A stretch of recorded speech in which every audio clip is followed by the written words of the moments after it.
Hello everyone, welcome back to all of you in my YouTube channel Sandhya Ki Classes, and my name is Sandhya. And friends, if you are new over here, so please do subscribe my channel and hit the bell icon. In this video I am going to talk about some structure. So without further any delay, let's start the video. आज का जो सबसे पहला sentence है वो है कि जब मैं बाहर जाता हूँ मुझे मूवीज़ देखने का मौका मिलता है। तो सबसे पहले हम इसका स्ट्रक्चर जानेंगे। सबसे पहले सब्जेक्ट को और उसके बाद हम उसके साथ हेल्पिंग वर्ब का प्रयोग करेंगे। साथ में गेट टू का प्रयोग करते हुए हम वर्ब का फर्स्ट फॉर्म लिखेंगे, फिर ऑब्जेक्ट और उसके साथ हम अदर्स वर्ड को ऐड कर देंगे यानी कि जोड़ देंगे। तो जब भी मैं बाहर जाता है मुझे मूवी देखने का मौका मिलता है, तो इसके लिए आप कह सकते हैं कि when I go out I get to see movies. तुम्हें मेरा वीडियोज़ देखने का मौका मिला। You got to see my videos. You got to see my videos. तुम्हें मेरा वीडियोज़ देखने का मौका मिला। अब सो एज़ टू का मतलब क्या होता है? सो एज़ टू का मतलब होता है ताकि, यानी कि के उद्देश्य से, किसी कार्य के उद्देश्य से। जैसे कि मैं एक मोटरसाइकिल ख़रीदा ताकि ऑफिस जा सकूं। तो हमारा उद्देश्य क्या है? ऑफिस जाना। या फिर कोई सेंटेंस है कि मैंने एक मोटरसाइकिल ख़रीदा ऑफिस जाने के लिए, या फिर मैं ऑफिस जाने के लिए एक मोटरसाइकिल ख़रीदा। तो किसी उद्देश्य से ख़रीदा गया है, तो इसके लिए हम सो एज़ टू का प्रयोग करेंगे। सबसे पहले sentence plus so as to plus verb का first form. I bought a motorcycle so as to go to office. तो ये हमारा सेंटेंस का ट्रांसलेशन हो गया। अब है इंटेंड टू। इसका अर्थ होता है इरादा होना, यानी किसी चीज़ की नीयत होना, इरादा होना। मेरा इरादा तुम्हें जान से मारने की नहीं है। I don't intend to kill you. सबसे पहले हमने सब्जेक्ट रखा आई, हमारा सब्जेक्ट हो गया। हैव हेल्पिंग वर्ब हो गया डोंट, इंटेंड टू और किल यू। मेरा इरादा तो था उसे जानने देने का। I intended to let him go. मेरा तो इरादा था उसे जाने देने का। मैंने सोचा नहीं था कि उसका इरादा मुझे जान से मारने का था। I did not think that she intended to kill you.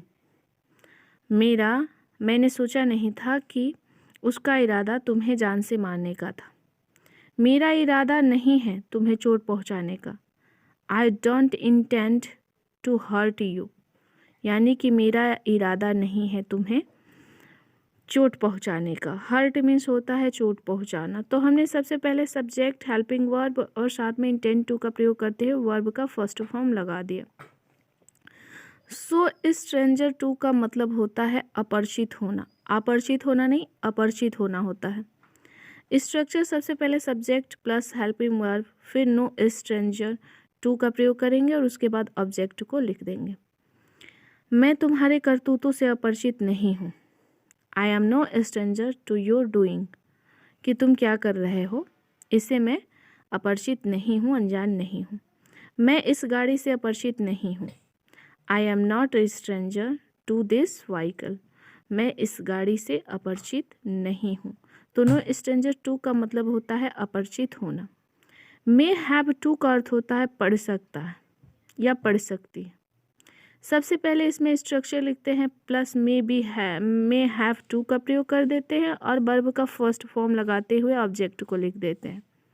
जैसे कोई सेंटेंस हो कि तुम्हें खेलना पड़ सकता है, तो इसके लिए you may have to.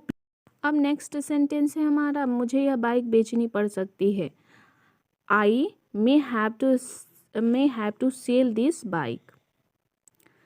All along का मतलब होता है हमेशा से। स्ट्रक्चर सबसे पहले हम सेंटेंस को रखेंगे, उसके बाद ऑल अलोंग का प्रयोग कर देंगे। वह हमेशा से यहाँ आता है। He comes here all along. आप हमेशा से जान के बारे में गलत सोचते हैं। You think wrong about John all along. मतलब कि आप हमेशा से जॉन यहाँ एक व्यक्ति का नाम है। जॉन क्या है? यहाँ एक व्यक्ति का नाम है। आप हमेशा से जॉन के बारे में गलत सोचते हैं। You think wrong about John all along. All along का अर्थ ही होता है हमेशा से, हमेशा से। आइए देखते हैं अगला स्ट्रक्चर क्या है। अब है कि एक पल के लिए या एक पल में, एक चुटकी में, यानी कि चुटकी बजाते ही एक सेकेंड में ऐसे वाक्यों के लिए हम क्या करें, किस स्ट्रक्चर का प्रयोग करें। तो इनके लिए हम इन अजीफी का प्रयोग करते हैं। जैसे कि मैं तुम्हें एक चुटकी में पिटवा सकता हूँ, यानी कि चुटकी बजाते ही पिटवा सकता हूँ। तो इसके लिए I can get you bitten, bite bat beaten, यानी कि इसका थर्ड फॉर्म है इन अ जीफी। वह एक चुटकी में वापस हो गई। सी कैम बैक इन अ जीफी। तो इन अ जीफी का प्रयोग हम उस जगह पर करते हैं जहाँ बात एक सेकेंड की हो, एक पल की हो, एक मिनट की हो, या फिर चुटकी बजाते ही काम हो जाने की संभावना हो।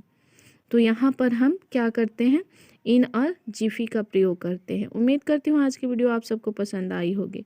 Thanks for watching my video.